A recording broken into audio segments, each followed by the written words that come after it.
নমস্কার বন্ধুরা, ভাগ্যবার্তা চ্যানেলে আপনাদের স্বাগত জানাই। আজকের বিষয় হচ্ছে ছোটদের মোবাইল দেখার নেশা ছাড়াবেন কি করে। এ বিষয়ে আমি বলবো, আজকাল বেশিরভাগ বাড়িতেই দেখা যায়, আবার আঘাত লাগলে বাচ্চারা কাঁদতে থাকে, কিছুতেই থামানো যায় না। অথচ সেই সময় যদি ওর হাতে আপনি মোবাইলটা ধরিয়ে দেন, তখন দেখবেন আর কাঁদবে না। তাই বাচ্চাদের একটা নেশা, মানে মোবাইল দেখা একটা নেশা হয়ে গেছে। প্রত্যেক মা বাবাই বাচ্চাকে লেখাপড়া বা অন্যান্য দিকে মনোযোগ দিতে পারছে না। তাই আমি বলছি, মোবাইল দেখার নেশা ছাড়াবেন কি করে। আপনাদের বলি, বাচ্চা বেশিরভাগ যে ঘরে থাকে ওই ঘরে আপনার মোবাইলটা রাখবেন না, রাখলেও ভাইব্রেট করে রাখুন। যতদূর পারবেন ওর চোখের আড়লে মোবাইলটা রাখবেন।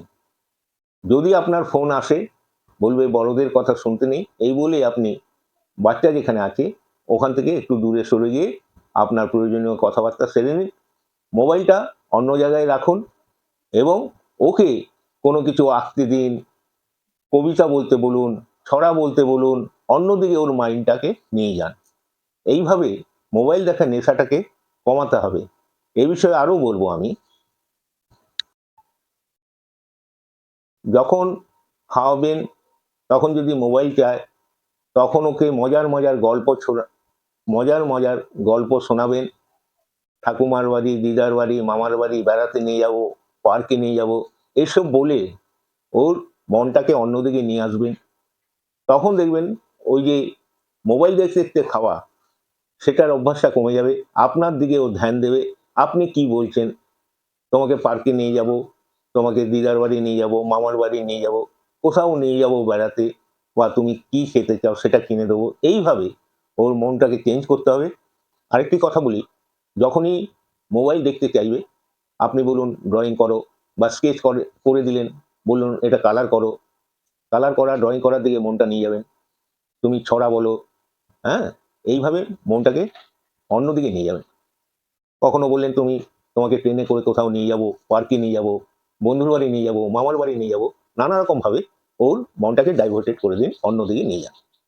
এবং আরেকটা বিষয়, ওকে বলুন যে বড়দের কথা শুনলে, মন দিয়ে লেখাপড়া করলে তুমি জীবনে উন্নতি করতে পারবে, জীবনে প্রতিষ্ঠিত হতে পারবে, তুমি মনের মতো ঘরবাড়ি করতে পারবে এবং সুখ স্বচ্ছন্দে থাকবে।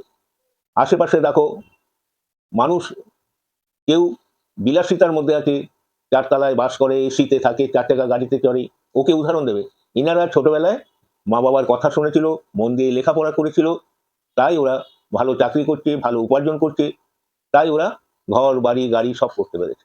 আবার আরেকটা পর্যায়ে যারা রিক্সা টানছে, দিনমজুর খাটছে, দেখাবে দেখো এরা মা বাবার কথা শোনেনি, মা বাবার কথা না শুনে লেখাপড়া ভালো করেনি, তাই বেশি দূর লেখাপড়া হয়নি, ভালো চাকরি পায়নি, ওদের কত কষ্টে দিন যাচ্ছে।